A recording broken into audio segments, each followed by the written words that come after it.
안녕하십니까. 보건복지부 제2차관 박민수입니다. 정부는 위기의 지역 필수 의료를 살리고 불공정한 의료 생태계를 혁신하기 위해 지금이 아니면 안 된다는 각오로 의료개혁을 추진하고 있습니다.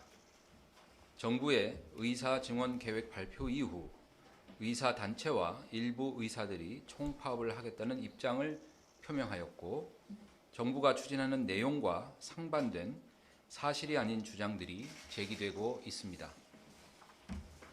이에 정부는 정부의 대응 상황과 정확한 정보 전달을 위하여 금일부터 의료개혁과 의사 집단 행동에 대한 대국민 브리핑을 실시하기로 하였습니다. 우선 의사단체가 언론을 통해 제기한 주요 주장에 대해 정확한 설명을 드리겠습니다. 첫째, 의사 증언이 비과학적이고 정치적 결정이라는 주장에 대한 설명입니다. 그간 역대 정부에서 의사 증언의 필요성을 인정하면서도 증언을 하지 못한 것이야말로 정치적인 고려 때문이었습니다. 의학분업 과정에서 의사 반대에 밀려 정언을 감축한 이후 19년간 정체했고, 그 이후로도 정치적 고려 때문에 한 발짝도 나갈 수 없었습니다. 반면 같은 기간 주요국에서는 의사를 증언하면서 미래의 의료 수요에 대비해 왔습니다. 지난 19년간 의대 정원을 조금씩 증언했어야 한다는 아쉬움이 남는 대목입니다. 증언 규모는 정부 국책연구기관인 KDI와 보건사회연구원, 그리고 서울대학교 홍윤철 교수 등이 제시한 국내 최고 전문가들이 연구한 결과를 참고하였습니다. 정부가 제시한 규모가 과학적이지 않다면 과연 어떤 것이 과학적인지 되묻고 싶습니다.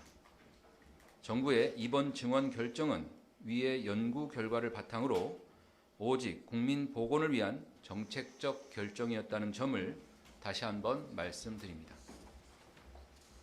둘째, 의학 교육의 질에 대한 우려입니다. 증언이 되어도 교육의 질이 떨어질 우려는 없다고 말씀드립니다. 40개 의과대학의 교육 역량을 평가했고, 의학교육평가원의 평가 인증 기준을 준수할 수 있습니다. 또한 2년의 예과 과정이 있기 때문에 보완할 시간도 충분히 있습니다.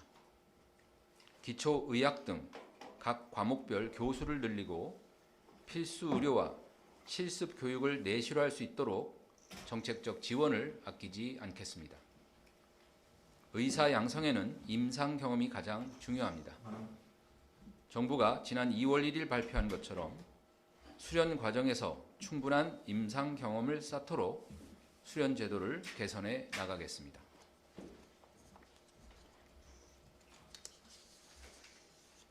셋째, 의대 쏠림에 대한 우려도 있습니다. 먼저 의대 증원 2,000명은 공학계열과 자연계열 정원 12만 4천 명의 1.6%에 불과해 쏠림이 가속화되지는 않을 것으로 보고 있습니다. 의사 공급이 늘어나면 의사 인력에 대한 초과 수요가 해소되어 의대 쏠림 현상이 완화될 것입니다. 또한 부족한 의사 문제가 해결되면 국민들이 제때 진료받게 되고 국민 보건이 증진될 것입니다. 마지막으로 정부의 증원 결정이 일방적 결정이라는 주장은 전혀 사실이 아니라는 점을 말씀드립니다. 정부는 각 계와 총 130회가 넘는 협의를 진행했고, 특히 정부와 의사협회만으로 구성된 의료현안 협의체에서 총 28번의 논의를 한 바가 있습니다. 의사단체가 제시한 수가의 인상, 의료사고 부담 완화, 그리고 근무 여건의 개선 등은 필수의료 종합 패키지의 대책으로 담아 발표한 바가 있습니다. 정부는 공문으로 의사단체의 의대 정원 규모를 제시할 것을 요청하였으나 이에 답변하지 않았고, 의사는 부족하지 않다는 주장만 반복해 왔습니다. 의사단체와 합의하지 않았다는 이유만으로 일방적 추진이라고 하는 것은 납득할 수가 없습니다. 이 밖에 SNS를 통해 많은 가짜 뉴스가 제기되고 있습니다. 허위 사실을 퍼뜨리는 행위는 중단해 주시기 바라며 국민들께서도 현혹되지 않도록 정확한 사실을 확인해 주시기 바랍니다.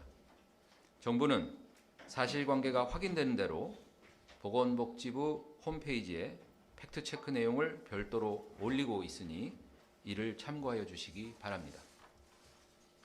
다음으로 의사 집단 행동에 대비한 그간의 정부 대응 상황을 말씀드리겠습니다. 지난 2월 6일 정부 의사 증원 발표 이후에 의사단체가 총파업 결의를 발표함에 따라 정부는 보건의료 위기 단계를 경계 단계로 상향하고 복지부 내에 의사 집단행동 중앙사고수습본부를 설치했습니다. 오늘까지 3차례 중수본 회의를 진행했고 중앙과 지자체에 비상진료대책 상황실을 설치해 의료 공백이 발생하지 않도록 대비하고 있습니다. 현재 파업이 시행된 의료기관은 없으며 진료는 안정적으로 이루어지고 있는 상황입니다. 또한 의료법에 근거하여 집단행동 및 집단행동 교사 금지 명령과 집단살익서 수리 금지 명령을 내렸습니다. 정부는 법에 규정된 모든 수단을 동원해 국민의 생명과 건강을 지키기 위해 범정부 대응을 추진하겠습니다. 정부는 설 연휴에도 비상진료 대책 상황실과 중수본을 운영하는 등 긴장감을 가지고 대응 태세를 늦추지 않을 것입니다. 설 연휴 기간 아픈 국민들에게 진료의 공백이 발생하지 않도록 문 여는 의료기관과 약국에 대한 정보를 제공하고 대면 진료 경험이 없는 환자도 비대면 진료를 받을 수 있도록 시행합니다. 의료진 여러분께 당부의 말씀을 드립니다. 어려운 현장 여건에서도 국민 보건을 지키기 위한 의료진 여러분들의 헌신과 노력에 대해 정부와 국민들이 잘 알고 있습니다. 불합리한 의료 제도는 함께 논의하며 과감한 개혁을 통해 바꾸어 가겠습니다. 필수 의료 강화를 위해 의료 현장에서 제기해온 사법 리스크 완화도 신속하게 이행하겠습니다. 법무부는 오늘 중과실 없는 의료사고에 대해 형 감면을 적극 적용하고 사건 처리 절차를 개선할 것을 대검찰청에 지시했습니다. 정부는 의료개혁을 신속하게 추진하고 의료개혁 특별위원회 논의를 통해 구체화해 나가겠습니다. 정부는 어떠한 사안에 대해서도 협의하고 대화해 나가겠습니다. 의료인 여러분들께서는 집단 행동이 아닌 정부와의 대화에 적극적으로 참여해 주시기 바랍니다. 일부 집단 행동 움직임에 동요하지 마시고 지금과 같이 환자의 곁을 지켜주시기를 간곡히 부탁드립니다. 국민 여러분들께도 말씀드립니다. 정부는 제때 치료받지 못해 생명과 건강이 위협되는 현 상황을 엄중하게 생각하고 있으며 과감한 개혁을 통해 지역과 필수의료를 반드시 살리겠습니다. 정부를 믿고 끝까지 지지 성원해 주시기를 부탁드립니다. 감사합니다.